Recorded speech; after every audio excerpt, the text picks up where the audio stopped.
සුබ දවසක් ඔයාලා හැමෝටම. මිරකල් මයින්ඩ් කවුන්සලින් තුලින් ඔබ හමුවන මම සචිනි දිල්හාරා.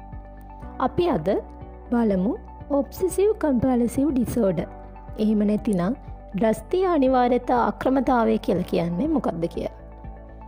ඉතින් දෘෂ්ටියතාවය කියලා කියන්නේ අනවශ්‍ය සිතුවිලි. අනිවාර්යතාවය කියලා කියන්නේ චර්යාවක් නැවත නැවත සිදු කිරීම. පුද්ගලයා තුළ ඇතිවන මේ දෘෂ්ටීන් විවිධාකාරයෙන් පැමිණිය හැකියි. උදාහරණ වශයෙන් අපිරිසිදුභාවයේ සිතුවිලි, අනතුරු පිළිබඳ සිතුවිලි, ඒ වගේම පිළිවෙල පිළිබඳ සිතුවිලි. ඒ වගේම තමයි අනවශ්‍ය දේවල් ගැන සිතීම, මරණය පිළිබඳ සිතුවිලි, ප්‍රචණ්ඩකාරී සිතුවිලි.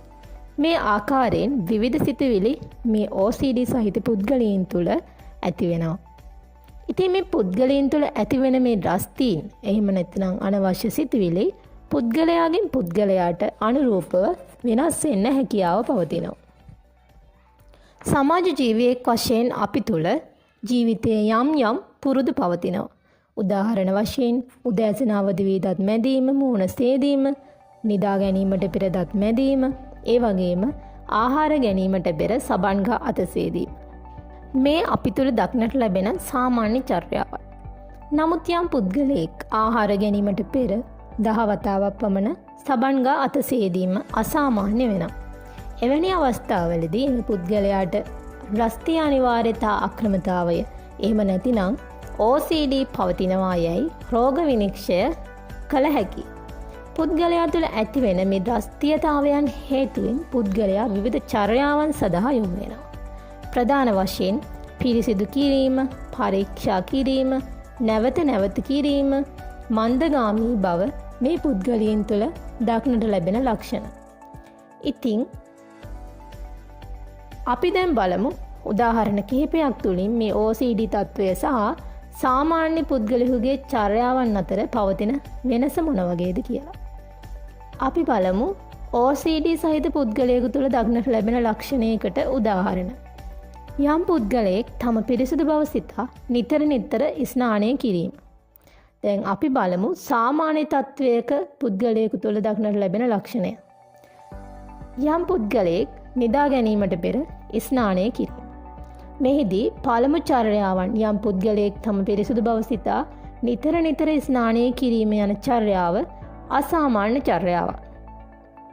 නමුත් යම් පුද්ගලයෙක් නිදා ගැනීමට පෙර ස්නානය කිරීම සාමාන්‍ය තත්ත්වයක්. තවත් උදාහරණයක් ගත්තොත් කාන්තාවක් නිවසින් බැහැරට යාමට පෙර නිවසෙහි දොර වසා ඇතිදැයි පැය භාගයක් පමණ පරීක්ෂා කිරීම. 2. කාන්තාවක් නිවසෙන් බැහැරට යාමට පෙර නිවසේ දොර වසා ඇතිදැයි දෙවරක් පරීක්ෂා කර බැලීම. මෙහිදී පළමු චර්යාව සිදු කරන කාන්තාව එනම් කාන්තාව නිවසින් බැහැරට යාමට පෙර නිවසේ දොර වසා ඇතිදැයි පැය භාගයක් පමණ පරීක්ෂා කර බැලීම. ඇයගේ චර්යාව අසාමාන්‍යයි. එවැනි තත්ත්වයක් OCD තත්ත්වයක් වශයෙන් හඳුන්වන්න පුළුවන්. ඒ වගේම තමයි මේ OCD පිළිබඳව මානසික රෝග පිළිබඳ රෝග විනිශ්චය සහ සංඛ්‍යාන විද්‍යාත්මක අත්පොතෙහි දක්වන ආකාරයට මේ හැසිරීම හෝ මානසික ක්‍රියාවල අරමුණ වන්නේ කාංසාව හෝ පීඩාව වැළැක්වීම. ඒ කියන්නේ මේ දෘෂ්ටීන් හේතුවෙන් අනවශ්‍ය සිතුවිලි හේතුවෙන් මේ පුද්ගලයන් තුළ කාංසාවක් සහ පීඩාවක් ඇති වෙනවා.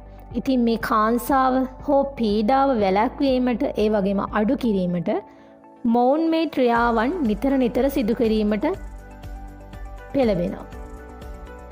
එසේත් නැතිනම් මොවුන් තුළ ඇති වෙනවා යම් භයානක සිදුවීමක් හෝ තත්ත්වයක් ඇති වෙයි කියලා. ඒ කියන්නේ මොවුන් තුළ අනවශ්‍ය සිතුවිල්ලක් ඇති වෙනවා අපිරිසිදුභාවය පිළිබඳ. උදාහරණයක් වශයෙන් මේ අපිරිසිදුභාවයේ හේතුවෙන් ඔවුන් තුළ අත් දෙකේ පවතින විස බීජ ඔවුන්ගේ මුඛයෙන් ශරීරගත වී ඔහුට භයානක රෝගයක් වැළදෙයි කියලා බයට ඔවුන් සබන් ගහ අත සෝදනවා. නමුත් මේ ක්‍රියාව නැවත සිදු කරනවා. මොකද ඒ ඇතිවෙන අනවශ්‍ය සිතුවිල්ල මොවුන් තුළ නැවතත් දුර්වල වෙන හේතුවෙන්. ඉතින් මේ ඇතිවෙන භයානක සිදුවීමක් හෝ තත්ත්වයක් වැළැක්වීමට ගන්නා ප්‍රයත්නයක් වශයෙන් මේ චර්යාව නැවත නැවත සිදු කිරීම දක්නට පුළුවන්. අපි ඊළඟට බලමු මේ දෘෂ්ටි අනිවාර්යතා අක්‍රතාවය ඇතිවීමට බලපාන සාධක මොනවාද කියලා. ඥානමය සාධක බලපානවා. ඥානමය සාධක වශයෙන් ගත්තාම පවුලේ කෙනෙකුට ඒ කියන්නේ Tamanගේ අම්මගේ පැත්තෙන් ඥාති වෙන හෝ තාත්තගේ පැත්තෙන් ඥාති වෙන හෝ අම්මට හෝ තාත්තට මේ OCD තත්ත්වය පැවතුනොත් ඥානමය දායාදයක් වශයෙන් යම් පුද්ගලයෙක්ට මේ OCD තත්ත්වය ඇති වෙන්න පුළුවන්. ඒ වගේම තමයි අනතුරක් නිසා මොළයට සිදුවෙන හානි. මොළයේ රසායනික අසමතුලිතතා. කුඩා කාලයේ ඇති වූ ආතතිමය සිදුවීම්. එහෙම නැතිනම් භීෂණකාරී අත්දැකීම්. මේ වගේ OCD තත්ත්වය ඇතිවීමට බලපානවා. ඒ වගේම තමයි පාරිසරික හේතු බලපානවා.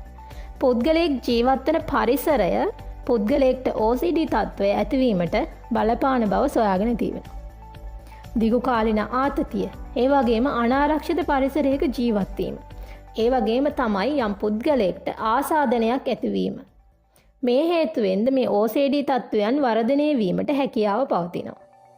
ඒ වගේම පුද්ගලයෙක්ගේ මනෝභාවය සහ සිතුවිලි OCD තත්ත්වයක් ඇතිවීමට බලපාන්න හේතුවක් වෙලා තියෙනවා. අධික බිය, විශාල වගකීමක් පැවතීම, අසමත් වීම පිළිබඳ බිය, නැවත නැවත සිතීමේ පුරුදු. මේ හේතුවෙන්ද මේ OCD තත්ත්වය ඇතිවීමට හැකියාව පවතිනවා. මෙලෙස විවිධ හේතුන් මත ඇතිවෙන OCD තත්ත්වයන් පුද්ගලයා තුළ ඇතිවීමෙන් පසුව ඔවුන්ගේ පවුල් පරිසරයට, සමාජ ජීවිතයේ, ඒ කියන්නේ රැකියා ජීවිතයේ, අධ්‍යාපනික කටයුතු වලට මෙන්ම සමාජීය පුද්ගලයෙකු වශයෙන් ඔහුට සමාජයේ ජීවත් වීමට බාධාකාරී වෙනවා. මේ මානසික අක්‍රමතාවය සඳහා අපට මානසික ප්‍රතිකාර සහ මානසික ප්‍රතිකාර සහ ඖෂධ ප්‍රතිකාර භාවිතා කරමින් ඒ තත්ත්වය පාලනය කිරීමට හැකියාවක් පවතිනවා. මෙහිදී ඖෂධ ප්‍රතිකාර තෝරා ගැනීමට මනෝවෛද්‍යවරයෙකුගේ උපදෙස් මත සිදු කිරීම කළ යුතු වෙනවා. ඒ වගේම තමයි මනෝ උපදේශනය සහ මනෝ ප්‍රතිකාර පළපුරුදු මනෝ උපදේශකවරයෙකු හෝ මනෝ චිකිත්සකවරයෙකු මගින් ලබා ගැනීම ප්‍රතිඵලදායක වෙනවා. ඉතින් අපි අද මිරකල් මයින්ඩ් කවුන්සලින් තුලින් OCD රෝග ලක්ෂණ ඇතිවීමට බලපාන හේතු සහ ප්‍රතිකාර පිළිබඳව කතා කළා. අපි තවත් දවසක තවත් මානසික අක්‍රමතාවයක් සමග හමු වෙමු. සියලු දෙනාට සුබ දවසක්. මම සචිනි දිල්හාරා.